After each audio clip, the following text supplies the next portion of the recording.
Hello? Hello? Hello? Hello? Good morning. Good morning. Good morning. It's good to see all of you today. Happy Monday. Happy Writers Week 32. 32 years. I'm older than Writers Week. All of you are younger than Writers Week. That's your fact of the day. Hello to my third hour AP class. Hello, hello, hello. Good to see you. Good. Okay, that's something. Before we begin, turn down the aisle, look at your teacher, say hello, and say thank you for bringing us. You are the best teacher ever. We love you, we love you, we love you. Heart hands. And if your parent is a booster, tell them thank you, because without the boosters, we wouldn't be able to have these fine writers here to talk about spooky stuff. And that's always the best thing, is spooky stuff. The thing that I love about Writers Week is we can go to many different genres. And so how many of you were here first or second hour today? Anybody here first or second hour?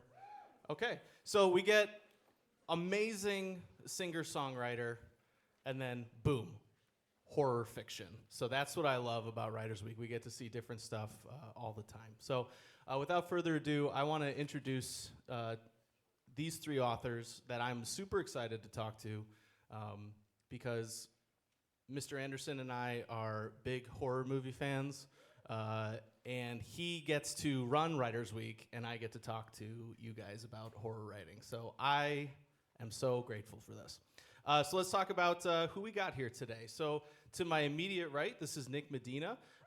He is a Chicago-born horror writer and a member of the Tunica Biloxi tribe of Louisiana. His debut novel, Sisters of the Lost Nation, was selected as a Junior Library Guild Gold Standard selection, and his work is known for blending supernatural tension with local and Native American folklore. He also wrote Indian Burial Ground and The Whistler, which is his third novel. So please welcome Nick Medina.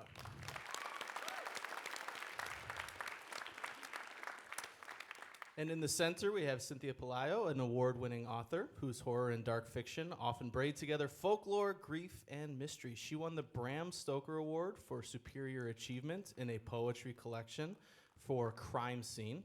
Her novel, Children of Chicago, is a Bram Stoker Award nominee and also won the International Latino Book Awards Guild Gold Medal for Best Novel in the Mystery category. She's also written The Shoemaker's Magician and other Chicago-centered fairy tale-inflected works. So please welcome Cynthia Pelayo.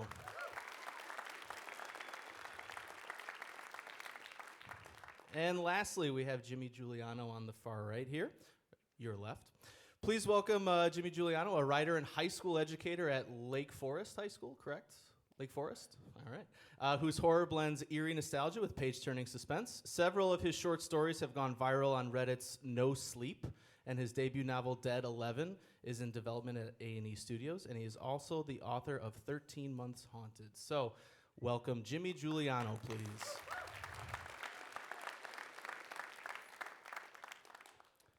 Now we get to talk about spooky stuff. This is what I love. I love this. I wanted to start off with a question that kind of wanted to set the tone for everything, which was I love how horror books, horror movies, and scary stories are so universal, because everyone has been scared at some point in their life, right? Everyone, that's a universal feeling. And so when I told my wife that I was leading this panel, she was remembered the moment in the show Friends when Joey is reading The Shining, and he gets so scared of it that he puts it in the freezer and closes it so that he doesn't have to see it. So my first question for you is, what was your first book in the freezer moment with something scary? What was your first book or movie or TV show that truly frightened you and kind of woke you up to the horror genre? I think I started with, do you know this scary stories to tell? I hit this right. The scary stories. Where am I? It's the scary. Get in. Scary stories to tell. Is it picking me up? Right here. Yeah. Try this one. Just take it off. All right, so Scary Stories to Tell in the Dark is a series. There's 3 books, I think, and when I was a kid, we had them in my house.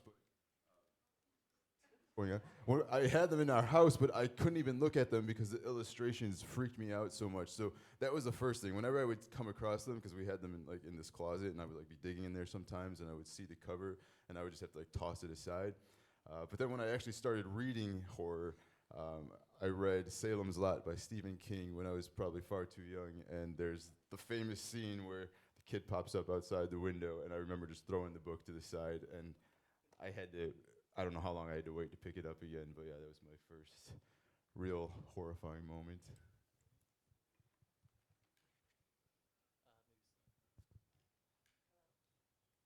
Maybe we should just take him out. Hello? Hi. I think I'm probably the oldest person here, so, or on the panel. My first, scary movie moment was, I was 5 or 6 years old, and A Nightmare on Elm Street just came out on VHS, and we had the big floor wooden television set, and my brother was babysitting me, and I walked into the living room as Freddy Krueger extends his arms across the alley, and I freaked out, and I just ran. And he called to me, my brother, and he said, "No, you can come. It's safe. The monster can't hurt you." And that was the moment a horror writer was born, because I became obsessed. I watched all of the Twilight Zones, all of the Tales from the Dark Side, and I would watch these things with my dad. So my dad and I would stay up late watching these awful things, where I was raised really conservative Catholic, and my mother called the priest to come talk to me and tell me that the devil was gonna be let in the house, and my dad was just laughing in the back. But he encouraged it, and so I got my first video rental card when I was 7, and I was watching Hellraiser by 9, and Faces of Death by 12. So I'm probably not, sorry. But the first novel that scared me was The Exorcist, and that wasn't until, I didn't read that until I was probably 30. And there was a moment where I read it and I put it away, and I'm I have to come back to this tomorrow.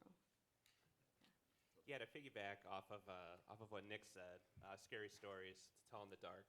That was my jam when I was a kid, and I guess it's one of the most banned books ever. I guess that specific. Yeah, it was a big deal to kind of have this book when you were a kid, because it was kind of you weren't supposed to have it. So that always kind of freaked me out. My first nightmare was from watching The Wizard of Oz. I thought that the Wicked Witch was so freaky. That one vividly is my first nightmare as a child was that. And then I would watch movies like Halloween, Fright Night, and whatnot. But I'd say the movie that really got me into horror, and I was yo, I want to be a creator, was the first Scream. So this was 1996. Scream 7 comes out in a month. If anyone's gonna go see that, Scream 7. But it was that first Scream movie when I was 15, and then I got that movie and I would watch it over and over again. I had the script for it, and I would study it to kind of figure out, why does this movie work? What are the twists? Why is it scary? And I was just so delighted by that movie. And I said, I want to write, I want to create, and I want to create horror. I think, especially for that, in terms of horror movies or books, you have that moment, that visceral reaction where you kind of throw the book away, right? Or you push it away. You're like, nope, I can't do this. But then you have that little peak of interest where you're like, okay, this is actually still kind of interesting to me. What is it about horror that interests you so much, either when you were younger or now? How has it kind of shaped your interest in the genre? I think if you can write effective horror, then your skill definitely trumps many other writers, regardless of genre, because a horror writer can, not only can you sympathize with your main character if you have a sympathetic main character, but then you're also able to write from the perspective of a villain, and then also able to write their trials throughout the series of events. And so there's a great level of skill that horror writers have, whether it's from character development, knowing a number of different psychological profiles, to even building atmosphere. Yeah, I've always loved the mystery element of horror. At least when I write, it always kind of comes back to mystery. I've always been a big fan of like urban legends, whether they're like things that are local or spooky things that people would kind of tell you around a campfire, as far as, oh, like this happened to my cousin, or oh, like my sister heard this and that. I've always been kind of fascinated by like those types of stories, and where do they come from, and you know, like how are they passed along, and how do these stories change? And I try to incorporate that into my novels, just to try to like keep readers guessing, keep pages turning, and I think also with horror, it's you can almost treat it like a Trojan horse in a way, where it's like if you want to write about a theme or whatnot, so like Dead 11, for example, a big theme of the book is grief, but if I wrote just a normal, whatever, 500-page book about grief and people being sad, it would not be very fun, and it would be really depressing and not interesting. But if you can wrap up these themes that you want to write about in like a fun, spooky, fast-paced mystery horror story, you can kind of write what you want to write about, but still keep it fun and exciting and scary. I think the unpredictability of horror is what really draws me to it a lot of the time, because when you think about other genres of writing, they all have the limitations of reality, and oftentimes you can predict what that reality might be. But when it comes to horror, it's all up to the writer's imagination, and you don't know what the next twist is going to be. You don't know where things are going to go or how things are going to play out. And so, I keep going back because I want to find out what's going to happen, obviously. And also there's that little bit of even though you know that what's happening in that book isn't necessarily something that could happen to you, you still want to know, how does this person survive? How do they get through it? And it does teach you something, because oftentimes, there's something deeper to the story. There's another message there. And so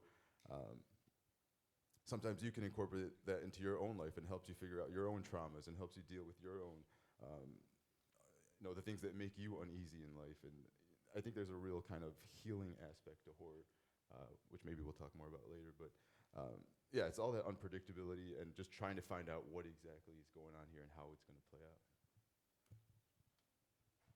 So when you, Cynthia, when you were talking about the skill that horror writers have, I feel like if you read a book that's funny, right, a comic novel, the question I always wonder is, when does an author know that the joke is funny enough, right? How do they know that that joke is going to hit? So my next question is, in horror writing, do you think about, is this scary enough? Have I adequately raised the stakes or made it tense enough for my reader? How do you know that it's going to have an impact on your reader? Or do you not think about that at all? You just kind of write what feels natural. Ooh, that's a really hard question. When it comes to writing it, number one, I do outlines. So like when I write a book, like some people can just start from page one and just kind of roll through it and kind of see where the story takes you. I write a very meticulous outline. So I'm working on a book right now, my third book. I think it's like 40 chapters. And I had an outline, which basically was about 10,000 words, which was pretty long for an outline, and it covered every single chapter. And I worked with that on my editor to kind of make sure that, okay, do all the twists work here? So I kind of keep that in mind. Like my number one job as a writer, at least when I'm coming up with stuff, is like I want to keep readers interested. I want all of you to keep turning those pages. So I try to embed a lot of twists and turns and whatnot, and I'm just kind of hoping that it works. Like I don't know for sure. If it doesn't work, my editor will say something, and then we'll kind of change it. But you just kind of have to trust yourself, and I just try to keep raising the stakes as the book goes along, and to just kind of hope it all works out. And a lot of it is just kind of blind faith. I don't know where you guys fall on this. Writing's really hard. It's really hard. It's really hard to do, to kind of like make it all work. It's like a minor miracle that any book exists. So I didn't start writing with the intention of being a horror writer. I was a journalist, and I left journalism because I was covering crime in Chicago, and so I had to leave because of PTSD. But I still wanted to write, and I had just always assumed this was going to be my life path. I am going to be a journalist. I'm going to be an eyewitness to things that happen, and I wanted to be a print journalist. I wanted to write for newspapers. But when I graduated from journalism school, all these newspapers started folding, and finding a job in journalism just became difficult, mixed with PTSD. I had no idea what was going to happen, but I knew I wanted to write. And so I pursued an MFA in writing, thinking I was going to do creative nonfiction. But every single time I would try to write a story, ghosts would appear, the supernatural would appear, something fantastical. And I remember my graduate advisor saying, "You're a horror writer, who doesn't know she's a horror writer?" And I was like, "Is that a bad thing?" And he was like, "No, just keep writing what feels natural to you." So when I write, I'm more of a theme-based writer, not so much character-based writer. So if I'm writing a novel, I may have a certain, I also outline meticulously. Like, I outline in Excel. I'm like hardcore, yeah. It's insane. But I write per theme. And so, for example, Children of Chicago, some of the themes I covered there were, inner city gun and gang crime. I also covered the theme of, sometimes the authority figures that you think are the authority figures aren't necessarily there to help you. Another novel, Shoemaker's Magician, the theme was, what would a mother do for the love of her child? And so based off of that theme, I then have to follow what feels natural to my character. So I'm not writing a scene per se to think this is what's going to be scary. It just naturally happens. I wish I could explain it better, but that's what happens. Yeah, I can actually relate to what both of you said. Sometimes there are instances where I do stop and think, okay, is this scary enough? What can I add here? How can I maybe play with certain devices and make this or amp this up a little bit? But oftentimes you just don't know if something's scary, especially if you're like me and probably you too as well. You read a ton of horror, and so you become a little bit desensitized to certain things, and so you can become hard to scare. And so then, when you're writing your own stuff, it's like, well, is this just boring? Is this going to have an impact on people? Typically, I never really know until someone reads it and tells me, yeah, this was effective. Which is always surprising, too, because sometimes people will comment on something that I didn't even think was scary, or I didn't mean to make scary, and they'll be like, oh, but there was something really eerie about that part. And yeah, it's, like Jimmy said, it's hard. You just try your best, and then, I rely on people like my editor and agent to read it and tell me, yeah, this is working, or no, it's not. And that's the nice thing for me. Like, my editor is primarily a romance and rom-com editor, so I'm one of her only horror writers. So she's really easy to scare, so I can get results out of her really easily, and that's what really lets me know if this is going to work or not. When you were talking about, kind of becoming desensitized to it, sometimes people, if I'm meeting people for the first time and they find out I'm an English teacher, they always say, "Oh, are you correcting my grammar as I talk to you?" And I go, "No, I'm not. You did get this wrong." But anyway, when you read or watch other horror content, do you find yourself critiquing it, or saying like, I probably wouldn't have done that, or that's a good idea, I might want to change that, Not necessarily critique for me, but I have a harder time just enjoying stuff now because I'm always looking, or if I'm reading a book, I'm looking at craft and how did the author do this? Like, when did this happen? Oh, this is why they did that. So like my enjoyment, and I still enjoy that. So my enjoyment level has like changed. Did anyone see the movie Weapons recently that came out? Yeah, that I loved seeing that movie, and I've watched it a few times, and now I just kind of study it, and I'm like, what makes this movie tick? Why does it work so well? So like, I guess I'm not so much critiquing as like analyzing, and I do that a lot with the horror genre. But I find myself, I read a lot of stuff that is not horror, and if I find myself reading non-horror things, then I could just enjoy the story like a little bit more. I think Tomorrow and Tomorrow and Tomorrow like was probably my favorite book of the last 3 or 4 years, and I was just kind of struck by how much I was just living inside that book, and I just kind of felt like a kid again when I was reading it.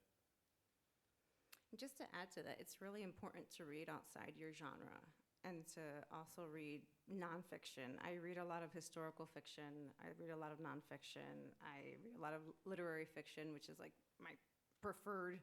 I don't honestly read a lot of horror, just because I'm so critical. And we haven't even talked about the different subgenres of horror. So you can go anywhere from like quiet to like splatterpunk / gore. I'm more in like the quiet psychological realm, and that's what I'm trying to explore. That's just my own personal fascination, exploring why is it that people do bad things to one another.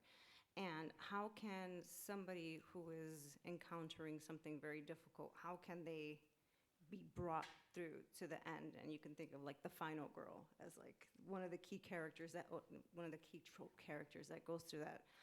But yes, I'm very critical of horror and horror novels, yeah. I try not to be too critical. I think a lot of times when I'm reading or watching something that's horror related, I'm trying to enjoy it, but I'm also getting ideas from it.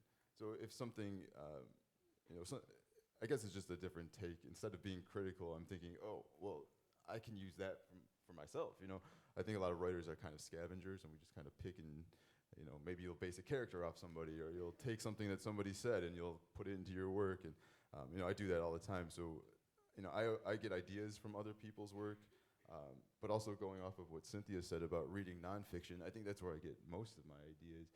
It's just like the horror that people do to other people. I think that's the real horror in the world, is what goes on in the world, and that's what a lot of my writing is based on. So yeah, it's just kind of a collection of ideas and picking and choosing, stealing.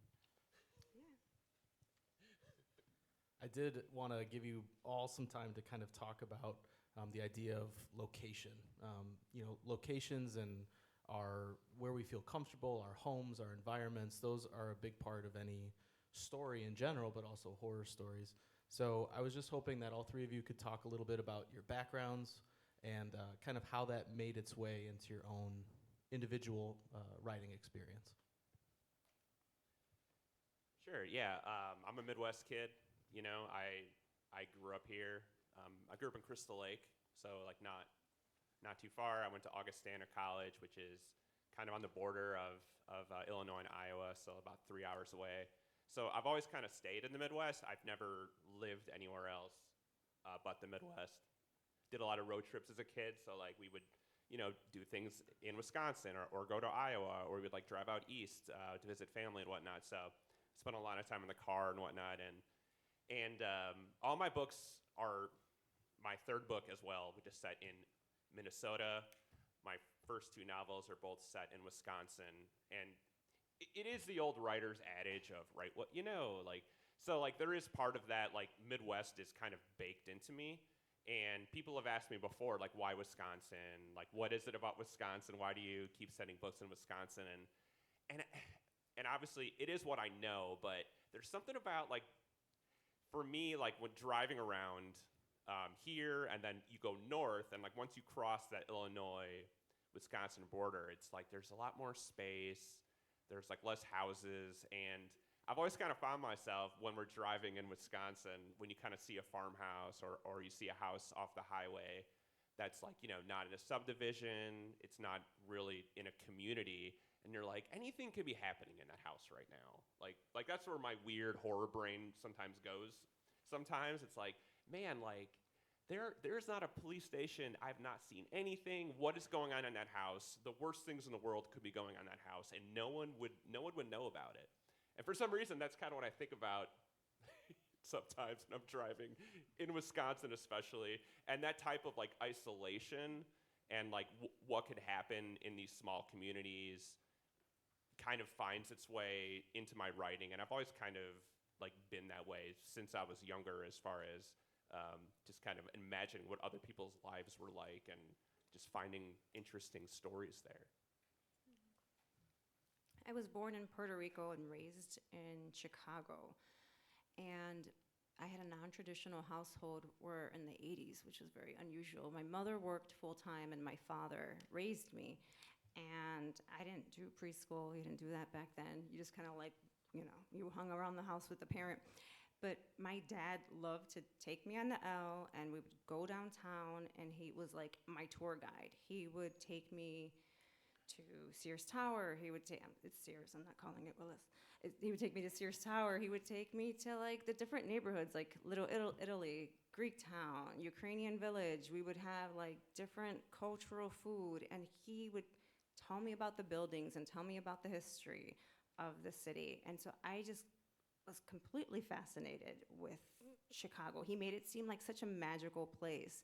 And then growing up, everything was like New York, LA, New York, LA. And I've been to New York enough times to know that it's insufferable. And same thing with LA, and I want nothing to do with them. And Chicago's such a cool town. Like, the history's amazing. And even like the entire Midwest is so fascinating, so like skirting on magic. L. Frank Baum wrote parts of The Wizard of Oz in Humboldt Park. Walt Disney was born in a house that I could walk to from my house. There's all these like really fascinating things, but then, America's first serial killer, H.H. Holmes, operated there. I remember when John Wayne Gacy was caught. I remember when Jeffrey Dahmer was caught. So it's just this very strange place, and that's why I'm so fascinated by it. And Ed Gein, Wisconsin, that's like what they based. Psycho was inspired by Ed Gein, as well as Texas Chainsaw Massacre, and so that's another Midwest Wisconsin thing. Yeah, and Chicago consistently gets ranked as one of the most haunted cities in the United States, if not the world. So we have this rich history of lore and folklore and ghost stories. But yeah, I was born in Chicago. I grew up mostly in the suburbs, though, in Elk Grove, not too far from here. My first 3 books, though, they all take place in Louisiana on a fictional Native American reservation. And that's because my grandmother on my father's side was born on a reservation in Louisiana, and she grew up there. And so I am a member of the Tunica Biloxi tribe of Louisiana, and we travel down there usually at least once a year. And that's where I based my first 3 books, and I used that setting as an inspiration. But I've changed it a lot. Kind of like what Jimmy was talking about, like when I write and when I read, I like stories that are kind of set in very remote places, isolated places. So the reservation that I've created in my first 3 books is, although it's based on a real reservation, it's a lot more vast, it's a lot more empty, it's a lot more isolated. It's a place where creepy things can happen, and like Jimmy was saying, you can go for a long time before you see another house or another building. And also my next 2 books are set in Wisconsin as well, and that's just another really isolated place up in the North Woods, a cabin on the lake, and those are some of my favorite stories, cabin in the woods stories. But you just never know what's going to happen, and you're cut off from cell phones and everything else, and so you're just completely vulnerable, and that's where I like to live. Basically, that's where I like to start. I love the Midwest. Midwest is so cool. When you were talking about technology getting cut off, it made me think about Jimmy with I was looking at 13 Months Haunted, and I saw the references to Alanis Morissette songs, Y2K, filters, take a picture, and I was like, oh, I'm listening to the radio back when I was in 8th grade, hearing all these songs. But I feel like around that time in 2000, technology had wasn't as advanced as it was now. So were you thinking about that in terms of limited technology and in terms of impacting your story at all? Yeah, that's a good question. So, you guys are all growing up, in a very different world than what we grew up in as far as, with technology. It was never as ubiquitous as it was for you guys. Like, I grew up, I was in high school, aging myself right now, which is fine. It was like, hey, kids, like now we have computers in the library with the internet. And it was like this big deal when you can go to the library and you could go on the internet, and that's where you can do. Generally, what you would do, what I remember is just doing like research for school projects, or maybe some like physics simulations. Like those are the main reasons why we use a computer. and then I went to college, and that's when things started expanding a little bit. Like I just missed Facebook. Like I graduated '04, so I missed Facebook. Like that was still starting up out east right around that time. So like I did not grow up as you guys are like in that social media interconnected world. And when I'm writing, when I'm trying to find the horror, I'm constantly looking for ways for isolation, for being cut off. And you can absolutely write spooky horror stuff set in 2026, like no problem. You might have to come up with either you try to come up with reasons why your cell phone isn't working, or why there's no internet, or like why this or that. Or you can just totally embrace it and then try to work the horror that way.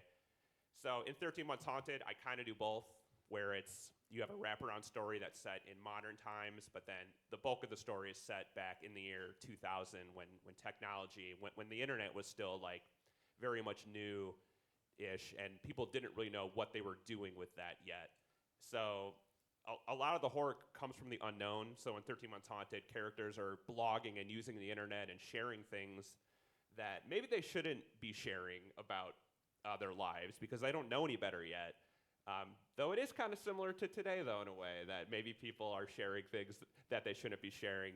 But I think we do know better now. But in the year 2000, maybe we didn't. So a lot of the horror comes from this new technology and like trying to figure it out, and what can go horribly wrong when you don't understand technology. And I think it still kind of rings true in modern times. Do either of you have character limitations where you go into a story and you're like, I need this character to not be able to do X, Y, Z, or a shortcoming or something that they can't, how do I want to say it? There's a limit to what they're able to accomplish as a character. They have fears or traumas that they can't get past. I think with my characters, it's just I'm trying to weave in the believability that something potentially natural can be happening. And so there's always a point in the story where usually my stories start out as realism, and then there's a flip where the character is experiencing something supernatural, and you as the reader have to determine, are they losing their mind? Or does the character really, truly believe what they're experiencing? Is what they're experiencing true? So ultimately, I think at the end of most of my novels, it's ambiguous. It's up to you to decide. In my book, The Whistler, which came out last year, the main character, he gets injured and becomes paralyzed from the chest down. So, of course, that puts a lot of limitations on him, and it makes him also very vulnerable as well. So, to answer your question, yeah, I do think about, how I'm going to create each character and what they're going to have to basically overcome, and that becomes a major part of the story. This character, Henry, who's paralyzed, he has a lot to overcome, and he has a lot to kind of fix, so to speak. I don't want to give too much away about how he ended up injured, but it was his own fault, basically. And so now he has to overcome not just the new challenges in his life, but also has to overcome the things in his past that led him there. So, yeah, there's a lot of limitations that you have to find solutions for, basically. I do want to give the audience some time to ask a question or two. Do any of you have any questions for any of the panelists up here today? Yeah, right down here.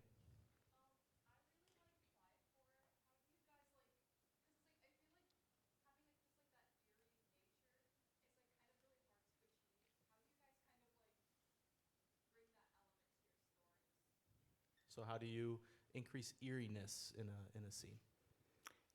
Look at the Gothics, but start looking there. There's this revival of Gothic literature, and so much of it is built on atmosphere, on scene, on setting, tension, the psychological tension as to what the character thinks, what they feel. Wuthering Heights is a great example. Rebecca, there's a number of, I think start there. If you wanted really good classic examples that are going to be with the Gothics and then modern day Gothics as well. The Woman in Black, it's a film that everyone knows, but the novel is terrifying too.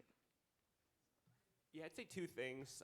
Just like off the top of my head, there's obviously more than two, but the two that I thought of were number one, if you're writing, like I think a really, really underrated part of a story is the setting. I go back to learning how to write, in school and like writing stories and that was always like a piece of the puzzle, but I never realized how important a setting was until I started writing novels. So if you want to increase eeriness, like maybe start with a setting, picture what that's like, then expand it out. Who lives there? Why do they live there? What's going on? And then the second thing that I would say is I think, at least for me, like having a good mystery at the core of a book helps the eeriness a lot. If it's something that doesn't make a lot of sense, and then you have different characters reacting to this mystery in different ways, I think that can really add to this like unsettling, eerie nature when people don't know what is going on and they have to figure it out. Yeah, I would echo Jimmy on that. I would say setting is, treat setting like a character, basically. And just really small things can start the whole process of unnerving your audience. And for instance, in my second book, I started it off with, at one part in the first chapter, there's a dead snake on the ground. And people have told me, just reading about that dead snake and the description of it, and then what happens with that snake, even though it's not extreme horror, and there's nothing really totally graphic about it or anything, but just those little details with this dead snake, and since it kicks off the story, it's at the start of the story, you're already priming your audience to feel some sort of discomfort. And then when you start bringing in the characters, think about little things that you can make them say or do that just might strike the reader as slightly odd or slightly off. Again, it doesn't have to be anything major, nothing that's going to, you're not trying to terrify people at that point, but you're just setting them up to feel unnerved. And I think that's how you build quiet horror, just like tiny little things that get in people's minds and which they're going to remember and which are going to start to add up. And then by the end, you have all of these things coming together and you're going to get the big payoff. Thank you. Any other questions?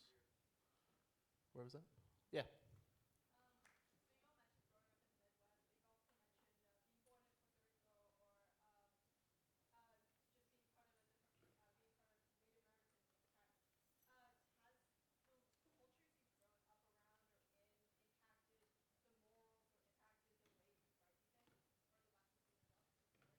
It's a great question. How's your background, the communities you're a part of, shape the morals? Is that what you said? The morals of the stories or the characters?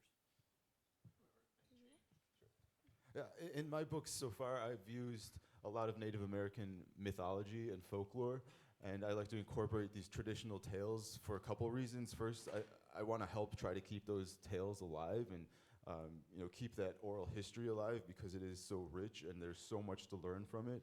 And folklore, of course, one of its objectives is to teach a lesson or to teach some way of life that we should abide by. And so those teachings and those traditions and those values come through, or I hope they come through, by using those stories in my work and tying them to modern day issues.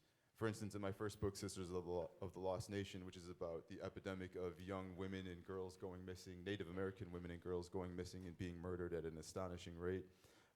When I was reading about that epidemic, that real life epidemic, it reminded me of a story about this rolling head, this Native American story. And it also was about young women, that story. So when they pair together, you're able to make a really strong point and hopefully not just, like I said, not just preserve the oral history and these traditional tales, but also show how they're relevant today. The same, many of the stories I was told growing up were folk stories, fairy tales, ghost stories, and many of those stories have come through in my writing as well as the lessons. Loteria is a short story collection of Latin American folk myth and legends, and many of those stories were told to me by other people and just having different conversations with people. I'm far less interesting than Cynthia and Nick. I will say though that a question I get asked a lot is, you know, the protagonists in your books are usually females, and people ask me like why, and I said I don't know. I was like, well, like you know, I grew up with 3 sisters. I'm a girl dad, and I don't know. I just kind of I kind of gravitate towards that, and as far as like things that I write about, I mean, I just grew up on horror movies. I grew up on horror books, and all of that stuff. Like Nick was saying, you're just constantly just finding ideas from like different things, and all those things have just woven their way into my books. I think we might. We got about 2 minutes left. One question, or should we go ahead and wrap it? Oh yeah, we do have books for sale for these 3 amazing authors. So if you are interested in purchasing one, feel free to come on up. Let's give them a big round of applause. They were fantastic. Thank you guys. We appreciate you guys. Thank you. Thank you. Thank you.